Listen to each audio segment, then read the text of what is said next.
So you've just got your new keys to your allotment. It's all really, really exciting, but it is also really, really overwhelming.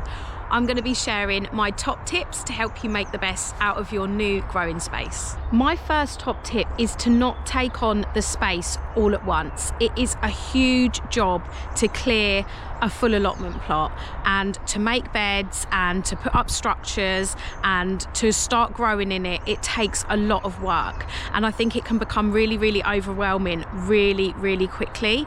My advice would be just to take a small corner of the plot at a time and just work on that.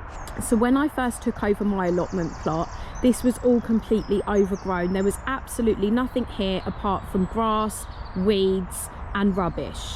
But to take on this whole area in one go would have just been too much. So what we did is we covered as much as we could to suppress any weeds to keep on growing, and then we just did a corner at a time. So this corner here was the first corner I did, and I actually grew sweet corn and runner beans and French climbing beans in this bed here. That was the first bed. This was the only bed that I grew anything in right at the beginning, but it just meant that I had this area under control and started growing. It meant that the plot was productive pretty much from straight away because something was growing on it really, really quickly. But then it meant that I had time to work on the rest of the plot. So my top tip number 2 is to think about your layout. I knew that I wanted a central pathway through the middle of my plot, and then that I wanted beds either side. So for me, when I started on this area here, this was the first area that I started on, I knew that these beds were always going to be here. So have a think about how you want your plot to eventually look, and then as you start working on it from corner to corner, you can add to it, and eventually you will have the plot that you planned. So my next tip follows on from the layout of your plot, because that is what sort of beds that you want on your plot. So I've gone for raised beds on my allotment plot, and that's because I find it easier to sort of hole punch an area. You've got your bed, you can fill it with your compost and you can grow straight into it. That's why I chose this, but it's also really popular to not have raised beds and just grow straight into the ground. So you need to decide what sort of bed you're going to go for. And that's why it leads on from layout, because you need to think about access in between your beds. So I've gone for raised beds, as you can see, and you can see that there's quite a wide gap in between my raised beds, and that's so that I can get wheelbarrows in and out.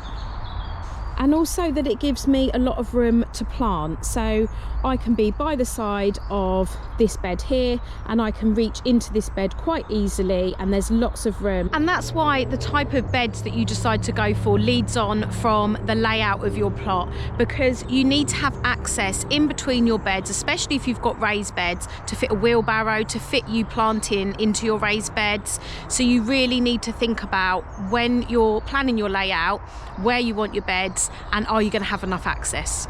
My next top tip when you first get your keys and you start clearing your allotment is to just have a look for things that may first of all look like rubbish but actually could be really, really useful. So for example, my plot had loads and loads of these bricks, and initially I just thought they would be rubbish, but actually I kept them all because they come in really handy for weighing things down. So for example, if you have netting over one of your raised beds, it's a really good tool to just weigh that netting down at the side with one of the bricks. So do be mindful when you are clearing up your allotment, just to have a think, could this be useful in the future before you throw it away? My next tip is, as soon as you get the keys for your allotment, start sowing some seeds. And this is so that as soon as you get a little area of your allotment plot that's ready for planting, you have something ready to go in. I think it makes you feel like you've achieved something when you actually get something growing at the plot. So if you have got one little area, one little bed ready, or a little corner, or even if you've got a little container that you could just put at the plot so you've got something growing there, it will make you feel so good. That leads leads me on nicely to my next tip, which is grow what you actually like eating. So it can be really tempting to go into the garden centre or go online and see all these amazing vegetables that you can grow and order the seeds and get growing them. And that can be really good to experiment and to try different things. But I would say you will enjoy your allotment so much more if you're actually growing things that you eat and you're taking home things that you're harvesting and then you can enjoy at home. My next tip would be not to invest too much too quickly on your plot. And by that I mean don't be going online and paying lots and lots of money for something that you may not use. I would advise to beg, steal and borrow, more of the beg and the borrow and less of the steal. Go on Facebook Marketplace, go on Gumtree, speak to friends and family, see what you can borrow, see what you can use, and then you know if you actually do use it on your plot and you can invest in that at a later date. My last tip is enjoy the process, enjoy having your allotment. Take the time to spend time down here to enjoy each little achievement that you get to, each little milestone. Take pictures of your achievements so you can look back and see how far you've come. I know when I look back at this plot when I took it on about 3 years ago, it was so overgrown and you would not believe that I would be growing the things that I'd been growing. Being a new gardener, new to growing vegetables, it's amazing what you learn just by experimenting and trying things out. I would say just enjoy it.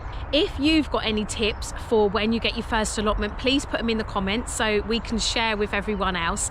I hope you enjoyed this video. Thank you so much for watching and I will see you again soon.